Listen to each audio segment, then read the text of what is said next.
Welcome to our factopedia classes. आज हम लोग पढ़ेंगे प्लैनेट्स के बारे में, मतलब ग्रहों के बारे में।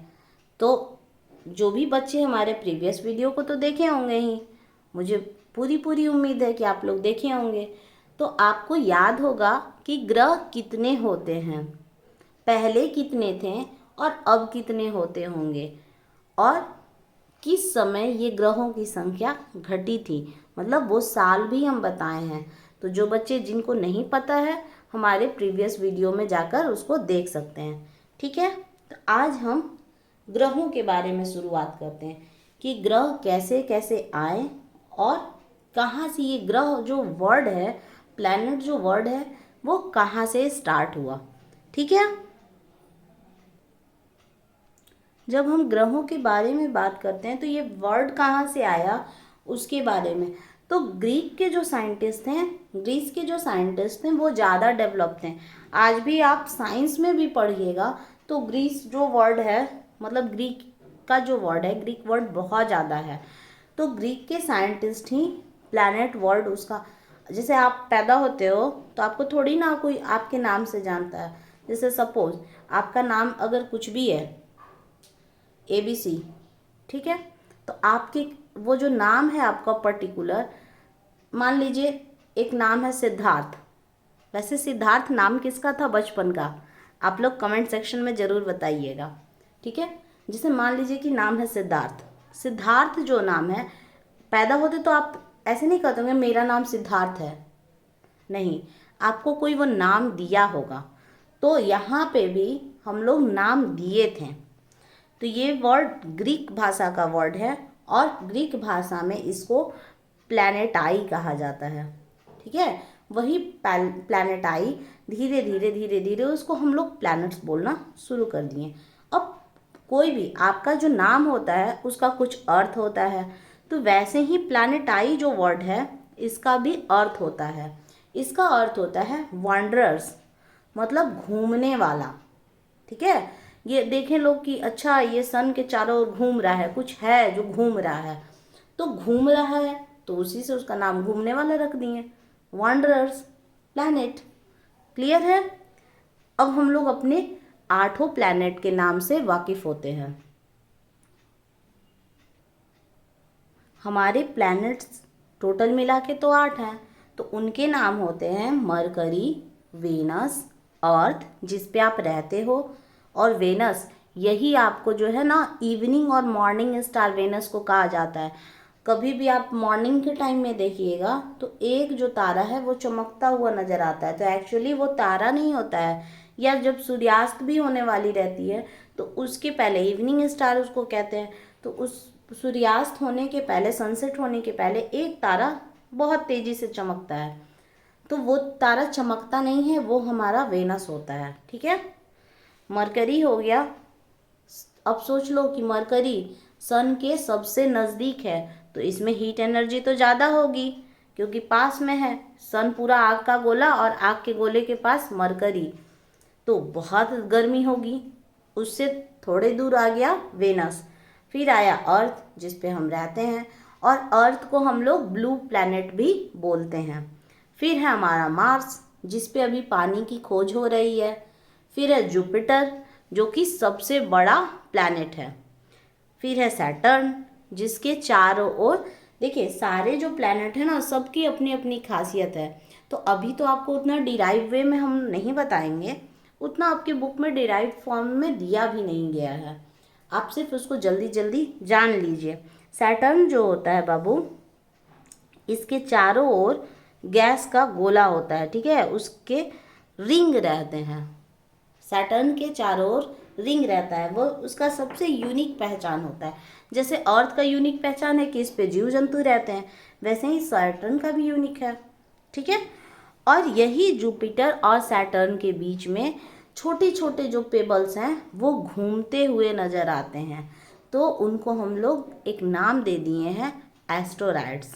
ठीक है, प्लैनेट तो बड़ा टुकड़ा हुआ, और वो क्या है, छोटे छोटे पेबल्स टाइप के, जैसे आप लोग जो पत्थर वगैरह उठा के फेंकते हो वो, तो वो भी बेचारे क्या कहें कि हम भी सूर्य की परिक्रमा करेंगे, तो वो एक जगह इकट्ठे होकर वहाँ घूमते हैं, तो वो बन गए एस्टेरॉइड। तो आपको याद रहेगा जुपिटर और सैटर्न के बीच में एस्टेरॉइड है, ठीक है। एस्टेरॉइड बेल्ट है पूरा, बहुत सारा है। फिर है यूरेनस। अब जैसे जैसे सूर्य के पास से दूरी बढ़ती जाएगी तो हीट एनर्जी भी क्या होगा, कम होता चला जाएगा। और फिर आता है हमारा लास्ट वन नेपच्यून, ठीक है। तो यहाँ तो टेम्परेचर एकदम मतलब डाउन फ्रीज टाइप का हो जाता है। तो यूरेनस नेपच्यून में तो पॉसिबल ही नहीं है कि कोई भी सरवाइव करे, यहाँ पे तो जीवन के बारे में खोजना ही व्यर्थ है, ठीक है। हिंदी अर्थ भी, हिंदी नाम भी जान लेते हैं, ठीक। बुध, शुक्र, पृथ्वी, मंगल, बृहस्पति, शनि, अरुण, वरुण, ठीक है। तो ये हमारे 8 प्लैनेट्स हो गए। तो अब तो आप लोग इनका नाम कभी नहीं भूलिएगा। और भी अब जानते हैं कि ये कैसे घूमते हैं, कहाँ घूमते हैं। अब आप लोग भी अगर निकल के रोड पे तो नहीं घूमने लगिएगा ऐसे ही, नहीं तो मम्मी आपको क्या करेंगी, 2 थप्पड़ लगा कहेंगे चलो घर में। ऐसे नहीं घूमना है। तो यहाँ पे इन लोग की मम्मी या पापा जो भी हैं, ये सन है, तो सन अब कैसे इसको घुमाएगा, उन्हीं के इशारे पे ये सब मूवमेंट करेंगे। तो उनके बारे में जानते हैं।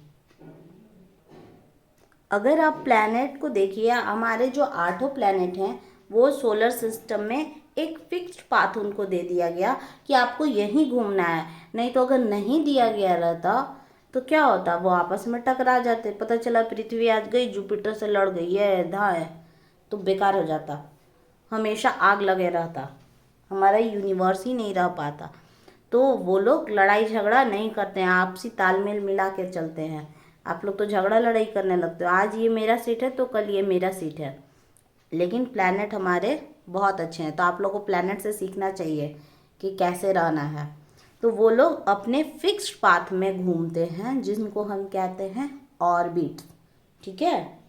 अब ये कैसे कैसे घूमते हैं, तो जस्ट सपोज कीजिए कि ये हमारा सन है, बहुत अजीब सा सन है, ठीक। तो ये राउंडेड पाथ नहीं होता है, एक्चुअली ये होता है इलिप्टिकल पाथ।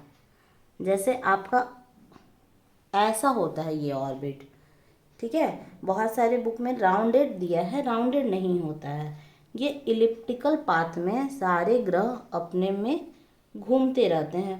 तो सबसे पहला वाला क्या हो जाएगा, आपको पाथ से उनके नामों को भी याद रखना होगा। हम यहाँ पे 3 ही बना रहे हैं। पहले मरकरी आ गया, फिर वेनस आ गया, और फिर आ गई हमारी पृथ्वी जिसका नाम है अर्थ, और जिसको सेकंड वर्ड हम कहते हैं ब्लू प्लैनेट। ब्लू प्लैनेट क्यों कहते हैं, क्योंकि यहाँ पे पानी है, और पानी रहने की वजह से जब हम ऊपर से अर्थ को देखते हैं तो उसका कलर नीला नज़र आता है। क्लियर है, ऑर्बिट समझ में आया। अब हम लोग थोड़ा सा कौन सबसे नज़दीक का है कौन दूरी का है उसको भी जान लेते हैं। आपसे यही सब तो पूछा जाएगा। आपसे क्या क्या पूछा जाता है, देखिए आपके घर में भी कोई आते होंगे और आप बहुत सारे भाई बहन हो, तो आपसे कौन किसके बारे में पूछा जाएगा, सबसे बड़ा वाला कौन सा है, सबसे छोटा वाला कौन सा है। तो यहाँ भी हमारा जो सौर मंडल है या सौर परिवार है, वो भी परिवार उसको बोलते हैं, सोलर सिस्टम। तो यहाँ पे भी क्या पूछा जाता है, सबसे नज़दीक में कौन रहता है आपके, तो सबसे नज़दीक में हमारा रहता है मरकरी, ठीक है। तो अब इस मरकरी पे हीट ज़्यादा होगा कि हीट कम होगा, तो हीट सबसे ज़्यादा होगा क्योंकि ये सूर्य के सबसे नज़दीक है। और सबसे दूर कौन है, तो सबसे दूर हो जाता है हमारा नेपच्यून। तो आप इन दोनों प्लैनेट का नाम तो याद रखिएगा। फिर आता है वेनस। वेनस का सेकंड नेम क्या है, इस वीडियो में हम बताए हैं, आप लोग कमेंट सेक्शन में बताइएगा कि वेनस का सेकंड नेम क्या है। वेनस को एक तो वो भी नाम बताए हैं, वेनस का 2-3 नेम हो जाता है। तो दूसरा नाम है वेनस का अर्थ ट्विंस, ठीक है। जब सिमिलर रहते हैं आप लोग, तो हम लोग क्या कहते हैं कि अरे ये दोनों जुड़वा है, तो इसको पृथ्वी की जुड़वा बहन कहा जाता है। ठीक है, क्यों कहा जाता है? आप लोग जब सेम सेम रहते हैं, जैसा उसका चेहरा वैसे दूसरे का भी चेहरा, तो हम ट्विंस कहते हैं। तो ये पृथ्वी की ट्विंस है, ट्विन सिस्टर है, जुड़वा बहन। क्यों है ये? क्योंकि इसका शेप और साइज जैसे पृथ्वी है वैसे ही हूबहू वेनस भी है। ठीक है, यहाँ तक तो समझ में आया। सारे प्लैनेट का अलग अलग जो खासियत है वो हम बता दिए हैं। तो आप लोग क्या कीजिएगा, सबको याद कर लीजिएगा। नहीं याद कीजिएगा तो एग्ज़ाम में मार्क्स कटवाइएगा। तो आपको जानना बहुत ज़्यादा ज़रूरी है। फिर प्लूटो भी एक, मतलब नेपच्यून के बाद एक था प्लूटो, लेकिन अगस्त 2006 के बाद प्लूटो को हटा दिया गया। जैसे आप लोग बदमाशी करते हो तो कहते हैं मम्मी पापा ये हमारा बच्चा नहीं है, इसको घर से बाहर निकालो, तो यही चीज़ यहाँ पे भी हो गया। प्लूटो के साथ क्या हुआ, प्लूटो कहना नहीं सुन रहा था, अपने ऑर्बिट में नहीं मूव कर रहा था, उसकी साइज़ भी डिडक्शन होने शुरू हो गई थी। तो अब उसको कहा सोलर सिस्टम जो हमारे सन है, सोलर सिस्टम के मम्मी पापा सन हो गए, तो सन कहे कि ये अब मेरे सोलर सिस्टम में नहीं रहेगा, अब हम 8 ही लोग रहेंगे। तो इसको हटा दिया गया 2006 में। ठीक है, अभी भी ये है, मूव करता है, लेकिन इसको हम सिर्फ एक सेलेस्टियल बॉडी मान के छोड़ देते हैं। इसके बारे में उतना डिटेल अब नहीं जानना है, ये प्लैनेट के कैटेगरी में नहीं रहा। ठीक है, तो होप आप सभी बच्चों को प्लैनेट बहुत अच्छे से समझ में आ गया होगा। और जिनको नहीं समझ में आया है फिर से इस वीडियो को देख लीजिए, और भी नहीं समझ में आएगा तो आप हमसे कमेंट सेक्शन में पूछ लीजिएगा। ठीक है, और जिनको भी ये वीडियो अच्छा लगे उसको लाइक कीजिए, अपने दोस्तों के साथ शेयर कीजिए, सब्सक्राइब कीजिए और बहुत मन लगा के पढ़िए, क्योंकि आगे भी बहुत ये चैप्टर इंटरेस्टिंग होगा और ये पीछा नहीं छोड़ेगा। आपको जानना चाहिए कि हमारे ब्रह्मांड में क्या क्या होता है और कैसे होता है। ठीक है, तो और भी हम इस चीज़ों के बारे में जानेंगे, लेकिन हमारे नेक्स्ट वीडियो में। तब तक के लिए जय हिंद बच्चों।